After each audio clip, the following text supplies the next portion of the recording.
Hello students. तो जैसा कि क्लास 11 के इंट्रोडक्शन क्लास के पिछले वीडियो में देखे थे कि हम साइंस के बारे में जिक्र किए थे कि साइंस होता क्या है, इंटरमीडिएट की पढ़ाई आखिर किस प्रकार से हमें करनी है, उसके लिए कोर्स क्या है, इन सभी का हम जिक्र किए थे। इससे पहले कि वीडियो में एक एनिमेशन तौर पर मैं सभी लोगों को शेयर किया था जिसमें फिजिक्स की वास्तविकता बताई गई है कि फिजिक्स किस आधार पर है, उसका बेस क्या है, किस प्रकार से वो कार्य करता है। तो आज हम इस वीडियो में सबसे पहले साइंस के जो दो ब्रांच हैं, फिजिकल साइंस और बायोलॉजिकल साइंस, दोनों का इंट्रोडक्शन करेंगे और उसके बाद फिजिक्स और केमिस्ट्री के इंट्रोडक्शन की चर्चा की जाएगी। एक और बात है कि हम पिछले वीडियो में सभी लोगों से यह कहा था कि विज्ञान हमारे लिए वरदान है या अभिशाप। ये लिखकर हमें सूचना देने के लिए जो बहुत लोगों ने लिखा भी, उनके जवाब भी संतुष्टिजनक भी लगा और बहुत अच्छा लगा कि कुछ लोग आज के युग का भी वर्णन किए हैं। सो उन लोग को बहुत बहुत धन्यवाद। और जो लोग निष्क्रिय हैं अथवा जो लोग नहीं कर पा रहे हैं, उन लोगों से आग्रह करता हूं कि कृपया इस वीडियो को देखकर और जो सवाल दिया जाए अपने नॉलेज को बढ़ाने के हिसाब से वे अपना आंसर लिखकर मुझे शेयर करें। तो आज हम चर्चा करने वाले हैं कि फिजिकल साइंस और बायोलॉजिकल साइंस क्या है। जैसा कि साइंस का दो ब्रांच है, एक ब्रांच का नाम दिया गया फिजिकल साइंस और दूसरे ब्रांच को नाम दिया गया biological science. Biological science, physical science को हिंदी में कहा जाता है भौतिक विज्ञान, जबकि बायोलॉजिकल साइंस को हिंदी में कहा जाता है जैव विज्ञान। तो जैसे कि सभी को जानते हैं कि संसार में दो प्रकार की वस्तुएं हैं, सजीव और निर्जीव, जिसको हम लोग कह सकते हैं living and non living things. सजीव पर हम हिंदी पर ही विचार करते हैं, सजीव और निर्जीव।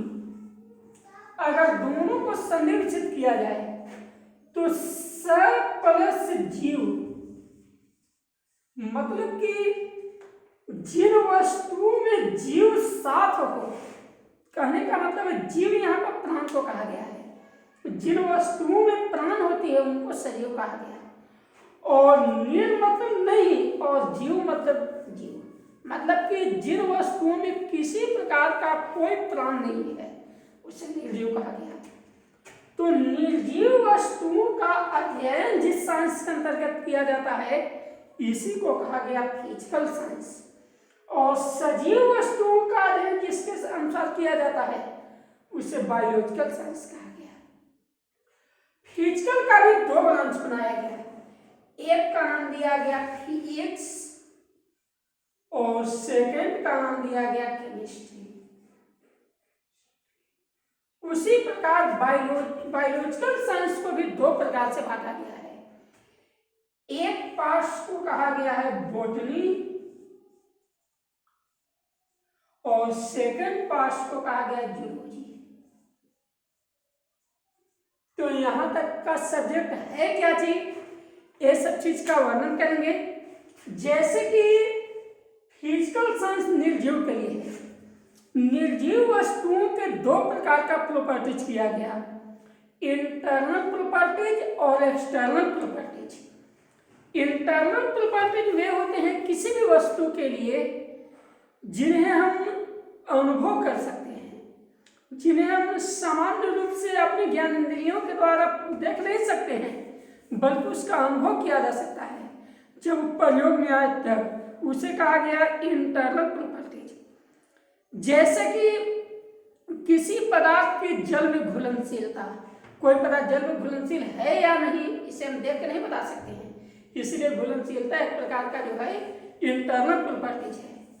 और एक्सटर्नल जिसे हम अपने देख करके बता सकते हैं, जैसे रंग, आकार, अवस्था, इन सब गुणों को हम लोग देख के बता सकते हैं। इसीलिए हम कह सकते हैं कि पदार्थ के रंग, अवस्था, ये सब जो हैं उसके एक्सटर्नल प्रॉपर्टी है।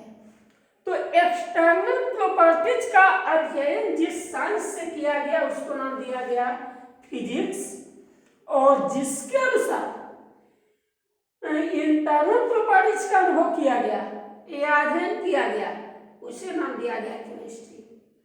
जस्ट इसी रूप में आते हैं कि सजीव वस्तु दो प्रकार के बांटे गए हैं। एक में आता है आपको आ जाता है किरणम, और सेकेंड आता है एनिमल। किरणम का मतलब है वनस्पति, या इसे पादप भी कह सकते हैं। और एनिमल का मतलब हुआ जीव जंतु या पशु। तो जितने भी जीव जंतु हैं जो मुख से अपना जल का अवशोषण करते हैं उन्हें एनिमल में रखा गया, और जो जीव पैरों से जल का अवशोषण करते हैं उन्हें पादप कहा गया, उन्हें वनस्पति वर्ग में रखा गया। तो जिस विज्ञान से वनस्पति किरणम का अध्ययन किया गया उसे नाम दिया गया बॉटनी, और जिससे एनिमल का अध्ययन किया गया उसे नाम दिया गया जूलॉजी। तो चूंकि मेरा सब्जेक्ट फिजिक्स केमिस्ट्री है तो बायोलॉजिकल साइंस में ज्यादा वर्णन नहीं कर पाएंगे। तो अब हम आते हैं अपने बेसिक सब्जेक्ट फिजिक्स की ओर।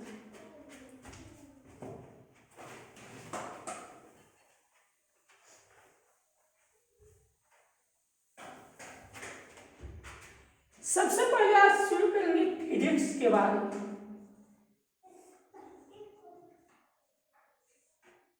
जिसे हिंदी में कहा जाता है भौतिकी। फिजिक्स शब्द लिया गया है फ्यूसियस शब्द से।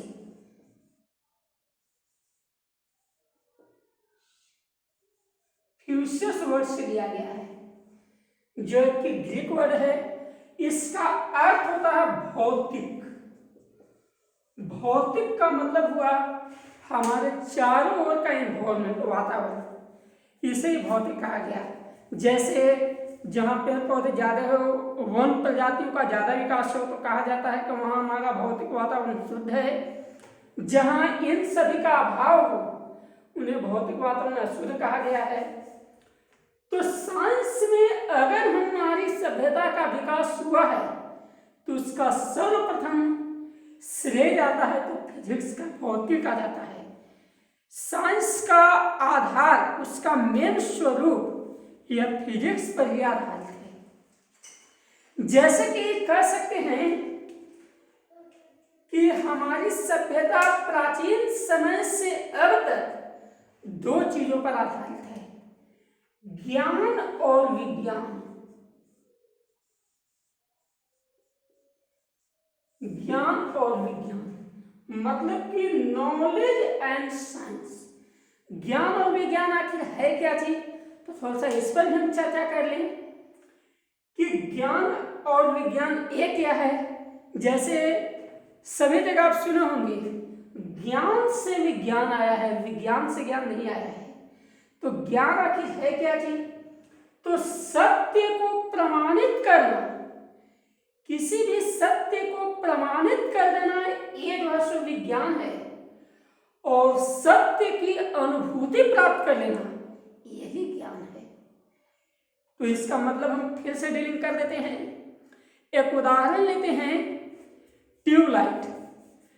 ट्यूबलाइट रोशनी देता है कि नहीं, ये चीज जो है यह जो है सो प्रमाण है, यह विज्ञान, यह एक प्रकार का विज्ञान है। मतलब कि ट्यूबलाइट का आविष्कार एक प्रकार का विज्ञान है। और ट्यूबलाइट का जब हम उपयोग कर रहे हैं तो अनुभूति हुई, इसकी अनुभूति हुई कि सचमुच ट्यूबलाइट से हमें रोशनी मिलती है। यह जो है सो ज्ञान है। तो कह सकते हैं कि सत्य की अनुभूति होना, सत्य को अनुभव करना ही ज्ञान है, और सत्य को प्रमाणित करना विज्ञान है। जैसे कि प्रमाण के लिए हमें बहुत सारे उदाहरणों की आवश्यकता पड़ती है, बहुत सारी प्रक्रियाओं से गुजरना पड़ता है, इसलिए विज्ञान का एक नहीं बल्कि अनेक चरण है। ज्ञान क्या है? तो ज्ञान किसी चीज का अनुभूति है। जितने भी चीज हम लोग उपयोग कर रहे हैं उसके बारे में हमें ज्ञान है। जैसे आप सुने भी होंगे कि गौतम बुद्ध को ज्ञान प्राप्त हुआ था, तो उन्हें ज्ञान के रूप में क्या प्राप्त हुआ था? तो यही सत्य की अनुभूति हुई थी। तो ठीक है, तो किसी वस्तु का जो मतलब कि अनुभूति है, उसके सत्यता की अनुभूति है, वही विज्ञान है। और उसका आविष्कार होना, उसको प्रमाणित करना, यही जो है सो विज्ञान है। तो अब हम आते हैं कि विज्ञान का आरंभ फिजिक्स के आधार पर कैसे हुआ। तो जैसा कि हमने पिछले वीडियो में दिखाए थे कि संपूर्ण यूनिवर्स, जितना भी ब्रह्मांड में है, वे सारे चीज जो है फिजिक्स पर आधारित है, जैसा कि एनिमेशन वीडियो में हम दिखाए थे। तो यहां पर है कि फिजिक्स को हम लोग कह सकते हैं बाहरी ज्ञान दिलाने वाला। जैसे एक वस्तु है और एक वस्तु का आकार हम लोग देख सकते हैं कि आयताकार है या चतुर्भुज है, इसकी अवस्था भी हम देख सकते हैं कि ठोस है, ताकि क्योंकि इसकी आकृति परिवर्तन नहीं हो रही है, निश्चित है। यह सफेद है, हम देख सकते हैं। तो इन सब प्रॉपर्टीज को, जैसे रंग, आकार, अवस्था, इन सभी प्रॉपर्टीज को हम एक्सटर्नल प्रॉपर्टीज कह सकते हैं। और एक्सटर्नल प्रॉपर्टीज के अध्ययन करना ही फिजिक्स कहलाता है। तो हम लोग सिंपल वर्ड में कह सकते हैं कि physics is the study of nature, study of external properties of anything. मतलब किसी वस्तु के बाहरी गुणों को अध्ययन करना ही भौतिकी है। ठीक है, सिंपल वर्ड में हम लोग ये भी कह सकते हैं कि physics is the study of nature.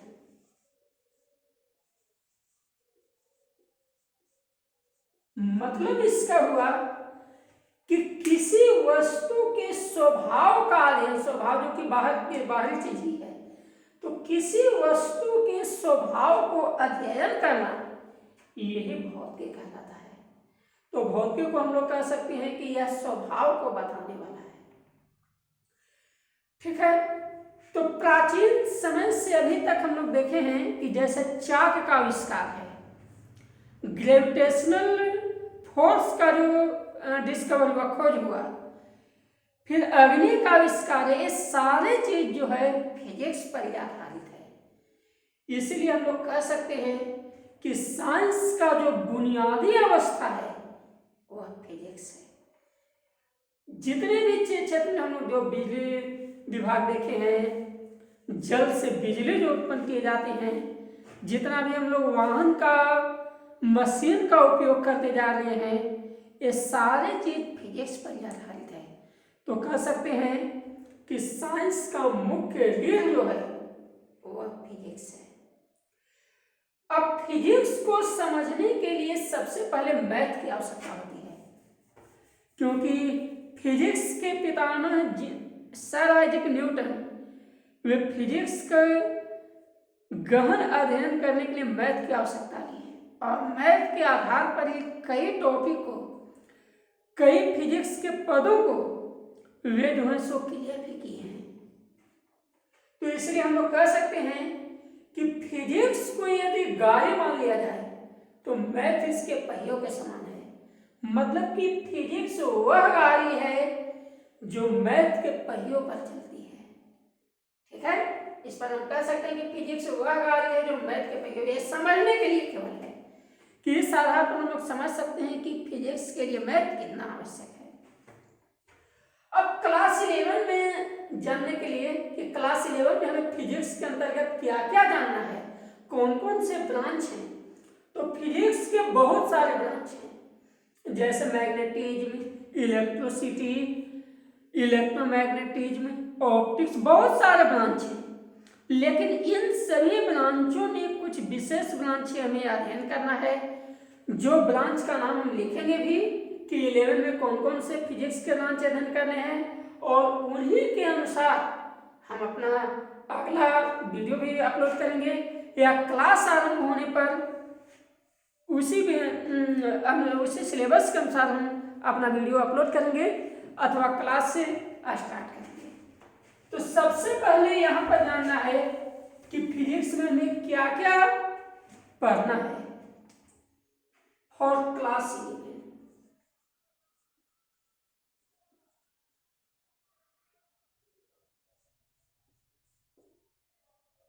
Physics को इसमें 3 ब्रांच में बांटा गया है।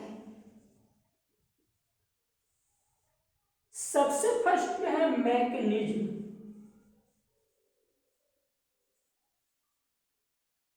सेकेंड ब्रांच में बांटा गया है जिसका नाम है थर्मोफिजिक्स,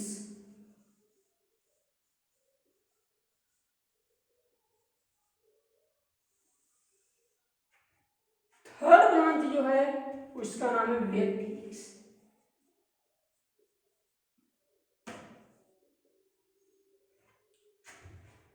तो कुछ छात्रों को जो कि हिंदी के प्रति ज्यादा अग्रसर होते हैं उनके लिए बता देना चाहता हूं, मैकेनिज्म का अर्थ होता है यांत्रिकी, थर्मोफिजिक्स का अर्थ होता है उष्मीय भौतिकी,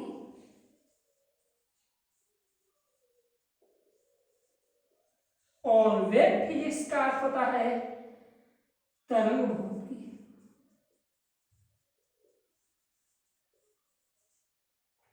तो इन सभी का परिचय हम अगले वीडियो में करेंगे। और आज का सवाल है कि साइंस को आगे बढ़ाने में फिजिक्स का क्या योगदान है।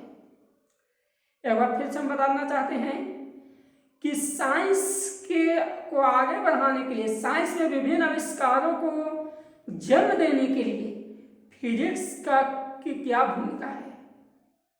यही कल हमें अपने आंसर को एक नोटबुक पर बनाकर हमें व्हाट्सएप पर फोटो खींच कर भेजेंगे जो पहले की तरह ही, और जिसे हम जो सबसे अच्छा होगा उनके लिए बहुत बहुत धन्यवाद। और साथ साथ ये भी कहना चाहते हैं कि इस वीडियो को आगे तक शेयर करें, सब्सक्राइब करें, ताकि जल्द से जल्द आप लोगों को इस लॉकडाउन की स्थिति में लाइव क्लास मिल सके। तो बहुत बहुत धन्यवाद। आज का सवाल है कि फिजिक्स साइंस में बहुत बड़ा योगदान के रूप में किस प्रकार उभरा है, यही आपको लिखना है। धन्यवाद।